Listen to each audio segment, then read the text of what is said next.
And good morning, good afternoon, good evening, wherever you are in the world. Welcome to FPL Don't Panic. This is my fifth hangover coffee of the morning. Digested further the FA Cup results and what it's meant in the for the chip strategy, as it is with me, a chip strategy. I only have the one chip. And in my slightly inebriated video after the West Ham Leeds match yesterday, I did a quick video over a couple of wines, and in my head was very set on yeah, that's it. Well, I was always on the free hit 33. Team looks okay for 32. And then get to 34, 35 with 3, 4, 5 transfers, 3, 4 I think before, and do sort of like a little mini wild card. Having a little rethink in the cold light of day. Now there is, without question, as I say, over my hangover coffees this morning, I've been listening to your FPL mates and your FPL Harrys, etc. So as I did say yesterday, yeah, there's going to be a massive shift in strategy based on what I'm hearing. It's really confirming what was a logical thought, really. I think the free hit 33 was always the way for me, but I think it probably is the way to go now. The wildcard 32 is still okay. I think if you're thinking of going down that path, or if you've already pressed the button, well, there's no way back now. You can definitely get a decent team out and a reasonable bench boost. It's definitely not as sexy as it was, though, is it? Definitely isn't. Yeah, it's not optimal anymore. I don't think it is, anyways. It could still work out as a differential in its own way, I guess. You know, you get a little bit lucky with that bench boost, fill it full of Def Connors, you know, over 2 games, and you know, if they mostly come in with 4 or 5 pointers, doubling that, still pretty good bench boost. But it's the sacrifices, I think, that will have to be made elsewhere in the team. You know, losing the Arsenal players, and indeed a couple of good West Ham potential players, and who else would have doubled there? It would have been Everton. Yeah, it would have been Everton. Yeah, some very good options in there as well. Your Garners, etc. on a double game week. Not necessarily guaranteeing you a 10-pointer, but pretty decent chance. Garner's been fantastic, hasn't he? He really has. I spoke about Garner, didn't I? So long ago, right? Really early in the season when he was starting to clock them up. Yeah, another regret there, to be honest with you. He has been fantastic. Anyway, I digress as usual. I'm having a little rethink. It's more to do with game week 32. So this little video, it's going to be the last one until we have the European matches out of the way, until I do lock in my game week 32 team. But I am having little rethink. I've got 3 transfers as it stands at the moment. My team for 32, it does look pretty good on paper. But how many times have I said that this year that team looks really good on paper? Raya home to Bournemouth, yeah, it's pretty good. We've got a Verbruggen option there as well with Burnley away. There is a little temptation there to just take the punt on Verbruggen. There is probably a higher upside there, and Arsenal just looking a little iffy at the moment. But can you really back against Arsenal at home? And hopefully Gabriel's all right. Currently Gabriel on the bench. I'll probably start him if we don't get definitive news, and then obviously I can have. I think I'd probably bench Ekitike, in all honesty. I'm going to talk more about Ekitike in a moment. I think I'd probably bench Ekitike and start Gabriel, and then Ekitike come in if Gabriel doesn't start, depending on what sort of news we get, obviously. You know, in the pressers, etc. You know, is Gabriel okay? We'll see. We'll see. O'Reilly, Chelsea away. I've moved that to a blue fixture as opposed to a red. For a defender, I think I'd probably keep it as red. And I know he's a defender, but if he's playing that midfield role, I think he's got a He just looks like he's got a decent chance of an attacking return. Even if he is actually playing in the left back role, I still think he's actually got decent chances of attacking returns. Obviously, if he's playing in that midfield role, we know Chelsea's defence is far from optimal. I think there's a decent chance of a return out of that. He's got multiple routes to points basically. Alderete, Tottenham home. Don't mind that at all. New manager bounce for Tottenham. Well, they've had 3 million managers this year, and there's been no manager bounce for any of them. Decent enough fixture, I think. Virgil, not a lot of faith in the Liverpool defence, but Fulham at home, decent fixture. Odango, Everton at home. Everton pretty good away from home, but still not a bad fixture. Anderson, Villa at home. Probably not the easiest fixture, but it's Anderson, and you're not expecting the attacking return. What you're expecting is 2 appearance points, a couple of DEFCON. Maybe you get then lucky with a clean sheet or something like that. And he's in a low scoring game. He's generally pretty good for bonus. So I think it's a green fixture. Really, there's a really good chance there. I think of 5 points or more. That consistency's been there for him pretty much all season. He's averaging 6. It's pretty good. It's pretty good. Mbumo's another worry though. To talk about the players that I'm worried about, I am worried about Mbumo. He's been getting those early subs, but Leeds at home is a good fixture. Cunha's a much better option than Mbumo at the moment. Cunha's been looking really good, but Mbumo is a concern. But Leeds at home, I still think I fear a benching is coming, but he's always going to get minutes.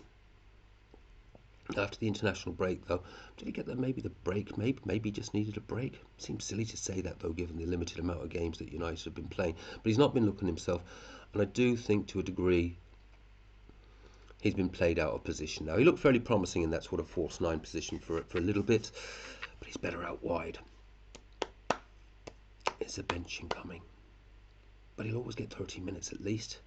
And as I often say, most goals in the Premier League are scored in the last 30 minutes. But he is a worry. Let's be blunt about it. Bruno's Bruno. Leeds home, fantastic. Yeah, captaincy, easy decision. Haaland up against that ropey Chelsea defence. City starting maybe to purr a little bit, looking to put a bit of pressure on Arsenal. Yeah, happy enough with that at the moment. I'm kind of glad I've hung on to Haaland now. I could be proven horribly wrong on that, but for now, I think people might be starting to have a little hide behind the sofa again that have shifted him out. We'll see. Haaland, a differential. Well, maybe not. He's still about 50% owned, isn't he? But could be good. Ekitike said, big worry there. I'm going to talk about that in a minute. And Thiago, Everton at home. As I said, Everton pretty good away from home, but on penalties, etc. Thiago, happy enough with that. And obviously I've got Hill there on the bench away to Arsenal, and Iwobi, Liverpool away. Okay, it doesn't look bad, does it? And with me, you'll see there in my spreadsheet, I've got the free hit game week 33 completely blanked out. That's going to be a story for next week, when this game week is up and running, and I start doing a free hit 33 spreadsheet and looking at all the options around that. I've spoken about it. Do I go with the DEFCON Kings? Do I go with just the high upside, the best 11 that money can buy going out for free hit 33? Have your Haalands, your Palmers, etc. Go big on the Arsenal defence. Well, not the Arsenal defence, of course, they're not doubling, but you know what I mean. We go for the best story for next week, to be honest with you. Started the spreadsheet for that for next week, and I'll sort of get into that when this game week 32 is underway, and look at some really good, hopefully, free hit 33 options. But the sensible thing probably is to do the roll in 32, and I have got there in 34 a full 11 playing, subject to Gabriel being okay, and 34 looks okay. And I'll have 4 or 5 transfers there for 35. Nice mini wildcard. We'll have the City and Palace probably doubling in 36. Optimise a little bit for that and for the rest of the season. Probably the way to go. But I might not. I'm still feeling a little bit stung, to be honest with you, by rolling last week, when I really was tempted to bring in Gordon. My team looked okay, but I was really worried about Gordon and Fulham lad. Oh God, you know what I mean. The prime picks for game week 31, and they all bloody stung me. And I had a shite of a game week with that 100k drop, and that could have easily been 100k green if I had made those moves. Because of course Ekitike didn't start, and there was one other somewhere, and there would have been likely the sort of players that I've been sort of thinking of moving out. I'm sorely tempted, I have to admit, to make a couple of changes. The players that worry me, Mbumo, but I do just have this feeling he's going to come good. Ekitike is my biggest worry. Ekitike is the biggest worry. And there's a couple of ways I could address that. And I think they make sense. Now, one way of addressing it is just move Ekitike out for Bowen. Been thinking about bringing Bowen in for a while, just as that season-long safe keep for the rest of the season. There'll be a steady points out of him. He's a nail starter. He's on penalties. Yes, I know he missed one yesterday in the penalty shootout. Couldn't believe it. He's just a safe pick. Ekitike isn't. We've got Isak's going to be coming back, eating into his minutes, I would imagine. Is he even a guaranteed starter? Look at Liverpool's schedule. They've now got Paris Saint-Germain, and it's Fulham, it's PSG again. Is he even a guaranteed starter for any of these? He's going to be limited minutes, one way or the other. It's going to be limited minutes. Could just be a nice, easy move. Ekitike to Bowen, and Bowen, has got really nice fixtures in 32 and 34. The other way I could address it as well, as a temporary move, if I just wanted to bench Ekitike, the other player that I'm not happy with, that's on the bench there with pretty crappy fixtures and not brilliant fixtures, but he's not been fantastic for me anyways. It was a little bit of a punt I took. It hasn't worked. He is haul capable, but to not getting the hauls, he's blanked 3 game weeks in a row, and he's got Liverpool away in 32, Villa at home 34, but then Arsenal away 35. Iwobi. So the other one I'm thinking of is potentially Iwobi. Don't laugh at me. And we obviously need to see a yellow flag removed. But Rice, Declan Rice, just another good steady DEFCON. He'd be a season-long keeper. What have we got? Let's have a quick look. Yeah, I mean the Arsenal fixtures are good. So it'd be a season-long keeper, and I could just bench Ekitike for this week.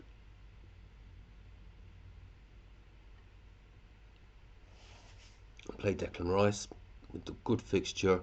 Again, one where you'd probably feel there should certainly be a 4-pointer there, maybe the 5-pointer, but he never know, as I say, with Rice could get that assist off a corner, or indeed just get on the end of something on the edge of the box, a cutback or something like that, and with one of his box bursts. Really tempted. It's likely I'd be bringing in another Arsenal asset anyways, and my favourite would be Rice, so why not just do it now and resolve a concern? I'm trying to think of a reason not to do it. I'm actually struggling to be honest with you. I know that I will want to move Iwobi out. I know that I'd like Declan Rice. Why not do it? Why not even do the Ekitike move? I'm not quite sure how would I line up. Who would I drop because of good fixtures? Maybe not do both this week. I could do both this week. There are 2 players that you just kind of set and forgets for the rest of the season, really. I'm not going to bench Mbumo though against Leeds. That one really does feel like one that would bite me on the Mbumo. These are some thoughts. I'll drink some more coffee. Not going to do anything today. this will be the last video until we've got these European matches out of the way. So I'll definitely keep. It's not even FOMO. This isn't even FOMO glove stuff. It just these actually just feel like sensible moves, to be honest with you. And that team would look really, really good, I think, with Poppin Rice in there instead of Iwobi. And Ekitike could also bite me on the arse, of course it could. But at the moment, I feel as though I've got an Mbumo minutes risk and an Ekitike minutes risk. And yeah, I'm feeling really, really stung after the last game week. You know, if I had just made the two moves, I'd been what was it? How would Gordon get? Would have been 15, 6. Yeah, it would have just been a completely different game week. And I don't want to get stung like that again at this stage of the season. Can't afford to fall back anymore. Well, I can't. Yeah, you know, we're not in the position we want to be, are we? What's 650,000ish or something like that after that 100k drop. So the top 100k is moving further out of sight. So really do need, whatever about the rest of the season, I need a solid 32, a really decent solid 32. I think I'm going to make one of those moves. Which one would you do out of those two? Iwobi to Rice, bench Ekitike, minutes risk, or just Ekitike to Bowen? Because a couple of decent fixtures there. We've got, hang on, let me just, before I finish the video, I did actually have it teed up.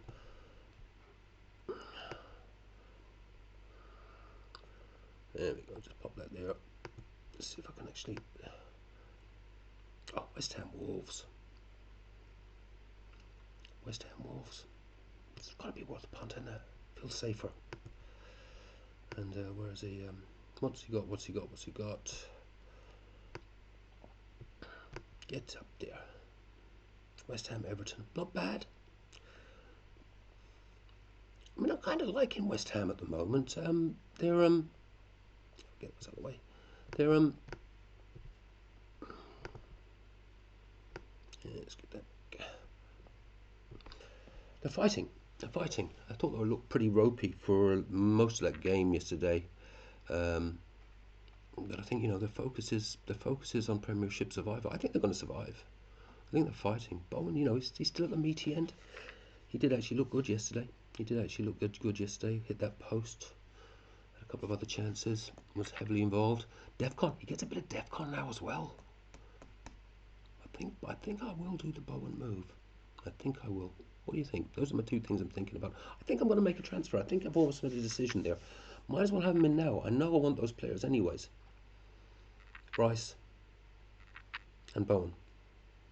But is this the week to do it? Let me know what you think in the comments. Also, what are you doing? What have you guys decided on your chip strategy now after the Arsenal out of the Cup, etc.? Are you sticking with the what had been the meta, the wildcard 32, bench boost 33, or have you all changed? I'm already feeling the winds of change. Let's put it that way. I think the winds of change are here. It does feel like free hit 33 is now the play. Talk to you a lot later. I'll come back after the European matches and let you know what I've decided on this one. See you lot soon. Bye for now.